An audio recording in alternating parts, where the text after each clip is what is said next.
So today we're going to be doing a dividend investing portfolio update. Let's go ahead and jump right into the portfolio to not waste any time. So here we are on M1 Finance, which is the investing platform I personally love to use. If you're interested in checking them out, I will have a link down below. So right now, my current value is at $4,973.12. It looks like as of right now, we are up $111 for the day, which is fantastic. The week, we are up $167.07. The month, $319. And then the quarter, $280. And that's including all the craziness that started happening at the end of February and all of March. And then for the year, we are up $386.40, which is 34.5%. Now, this is money weighted return, so it's a little bit different than just the unrealized gains.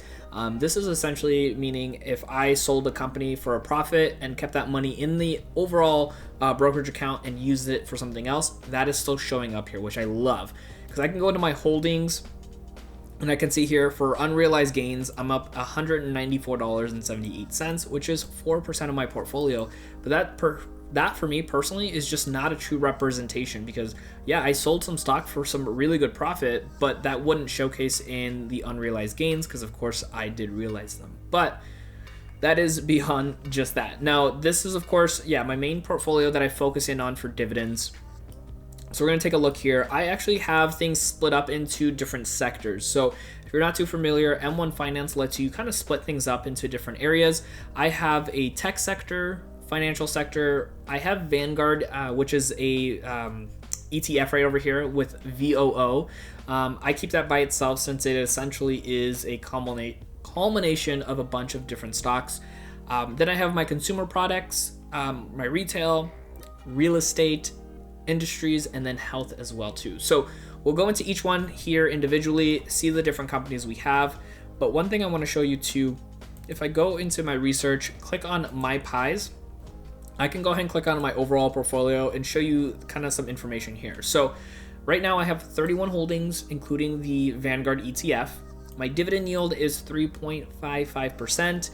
Technically my expense ratio should be 0.03% because of Vanguard VOO. Yeah, see 0.03%. So I don't know why it's not showing up, but that expense should be there. And then you can see over here, overall performance in the last 5 years, I would be up 52.25% based on all of this right over here. So I'm pretty happy with how my setup is all together right over here. So let's go ahead and jump into each sector here, and you guys can take a look and see what I'm invested in and what I have as far as overall percentage for each stock. Now, one thing I do want to mention, of course, before we get into this is, I'm not your advisor, so always keep that in mind. This is me just sharing my journey and what I have, and my portfolio can change on a whim, honestly. Like, I sometimes buy and sell, so I don't know exactly where I'm going to be, in a couple of weeks from now. It just all depends on how the market's moving. So don't be surprised if in a couple months this is not exactly the same. So here in our tech, this is our biggest value at $1,018. We have AT&T, Microsoft, Verizon, Apple, and then Texas Instruments. So you can see here that AT&T has 317 of that 1,000. They are at 31% of my portfolio, so they're kind of on par with where they should be. Microsoft is at 20% of this portfolio, Verizon 19, Apple 18, and then Texas Instrument is at 12%. So if you're not too familiar with M1 Finance, that means that when I make a deposit into my portfolio, based off of where my percentages are, when money comes into this sector, it will be distributed evenly across the board based off of where my actual target is and where my actual is and versus where my target is altogether. So for me, that is a great way to kind of go about investing if you are somebody who's maybe not too meticulous on every little detail. This is essentially kind of like a set and forget model. For the most part, I still like to pay attention to everything, but this gives me a much better control of having certain stocks in my portfolio have more value than others without having to do all the little work on the back end. So I really like this kind of setup for me, and that's why I love M1 Finance.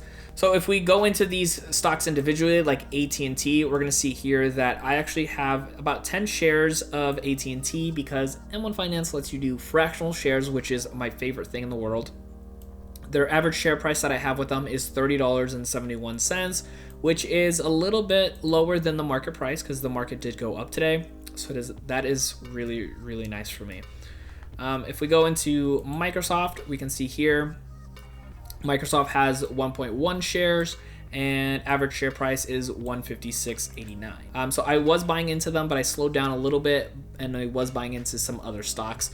But that's also the beauty of dollar cost averaging, is buying into small increments. Actually, it doesn't change the dollar average price, average share price too extensively, because I still have been buying even with it going up, just not as much as I normally would. So my financial sector over here is doing really well as well. We are up for all time 38.42%. Again, money weighted return here. So my overall value here is 775, and you can see here I have Aflac right now at 28% of my portfolio. Discover Financials up at 26. This one I dollar cost averaged pretty hard on, just because the fact that they dropped crazy amounts for when the market dropped, and I just saw a lot of value in them. Paid out a great dividend as well too. So as long as they stick with the dividends and their stock goes up, which it has been since I've been dollar cost averaging, this will be really, really good.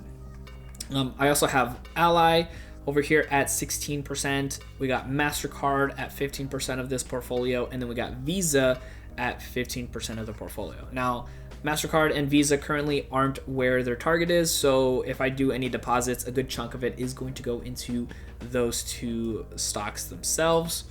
Let's go to the next sector here. So the next one technically is Vanguard VOO.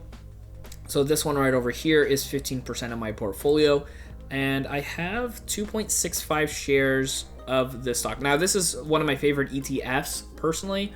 I always tell people when they ask me, hey, how do I get started, or what do I get started with? I can't tell people what to do, of course, when it comes to that, but I always tell people this is what I got started with, and it's my favorite.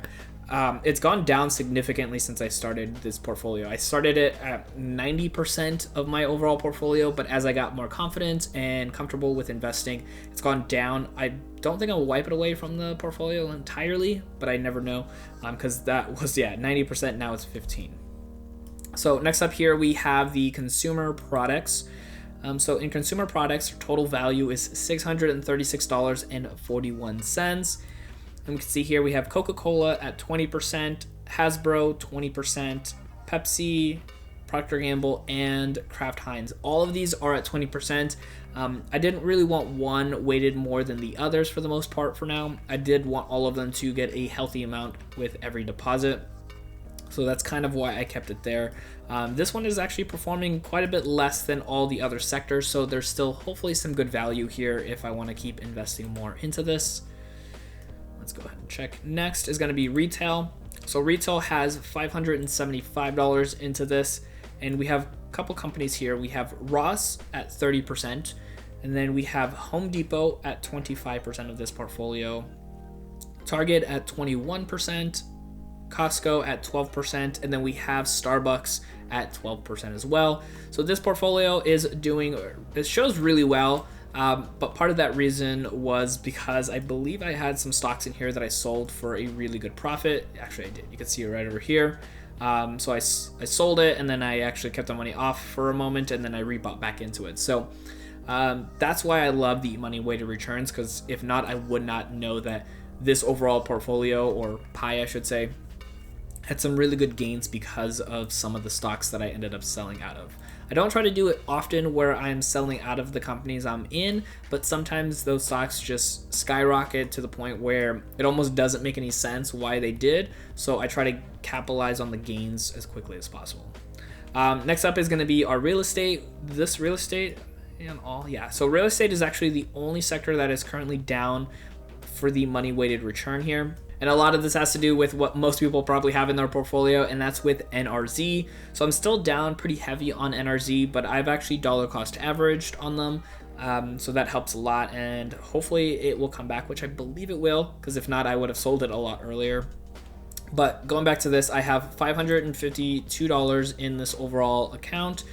And then we have Realty Income at 62%. They are my monthly paying dividend. Right now, I jumped them up quite a bit because with their current stock price, their dividend yield is like 5-6%. So it's really high up there. And I want to kind of throw my money in there now before it goes back up in value and the dividend yield goes down. Then we have NRZ, and then we have DLR, which is Digital Realty Trust. I really, really like this one. And this one is at 15% of the portfolio. And because I forgot to mention, NRZ is at 23% of the portfolio. But overall, really good setup there for me. I like that. Not having too many REITs in the portfolio is always good too, because I think at one point I had 5 and it was too much for me. Next up, we got our industries. Industries, we have $395.57 in here. Also not super stellar when it comes to overall returns just yet.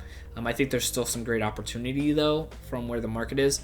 So we have 3M in here, which is 35% of this portfolio. We have ADP, which is 25% of the portfolio. We have CMI, which is 20%. And then we have LMT, at 20% of this portfolio. So nothing too crazy going on here. Kind of just, clear enough to the point. I got 4 different companies. At one point I had like 9 in there, and then I just started cleaning off some of those companies because I found out that having too many stocks from so many different companies was making it really hard to focus in and really, pay attention to these companies that I currently have. All right, and then this next sector here is going to be with health. Health is the smallest portion of my portfolio, but I am increasing it ever so slowly. So here I have $290.31. And you can see here, it's actually up almost 22%. And that's obviously with everything that was going on in the world. A lot of the health stuff seemed to have just jumped up because right before that, they were kind of just coasting by. So we can see here, Johnson & Johnson has 45% of this portfolio. AbbVie has 30%, and then Pfizer has 25% of this portfolio. So, pretty good diversification between the different companies I have and then the percentages that are in there. And then if we see here at the front with all the slices together, you can see that right here, the tech overall is 21% of the portfolio. Financials is 15%. We talked about Vanguard already being at 15%. My consumer products is at 13%, retail is at 12%, real estate is 10%. I think that's a great number to be at percentage-wise for a portfolio. Industries is 8%, which I do plan on bumping this up and then maybe moving down a little bit on the retail stocks. And then health as well is at 6%, and I do want to increase this an extra percent or two, and I think I'll be taking it from either financials or tech a little bit from there. But that's going to be the way I'll have to do it when it comes to readjusting all of my stuff. Now, if you want to keep on learning more about dividends and investing through my journey, check out my next video right over here. My name is Dennis, and I will see you in that next video.